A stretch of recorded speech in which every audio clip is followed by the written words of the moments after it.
While waiting once again in vain for a Hermes parcel to be delivered recently, it dawned on me that there is something of a pattern of companies adopting Greek names but failing to live up to them.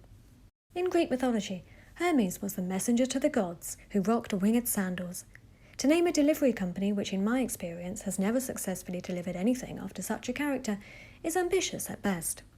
If you can't deliver the goods, literally or figuratively, you should probably go for a more modest name. Having said that, a quick Google also revealed that the symbol for Hermes was the tortoise, so perhaps the parcel company does live up to its namesake after all. To take another example, a few weeks ago while walking through the town, I couldn't help but notice a, let's say, gentleman's club with the name Medusa. Either the owners were oblivious to the irony of naming their joint after the woman who turned every man who looked at her to stone, or they are aware of it, and the club's entire existence is one big joke at the expense of its patrons.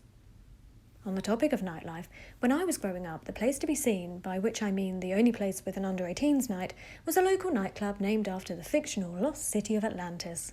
In fact, the nightclub was not lost, it was at the end of our local pier, but it did have a suitably aquatic theme, including dance cages topped with tridents.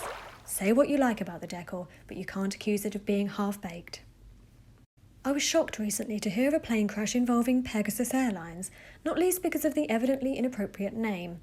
As far as dreaming up names for airlines goes, I suppose taking inspiration from a mythical flying horse isn't a bad call. Like most things in the airline industry though, it woefully falls down when things go wrong.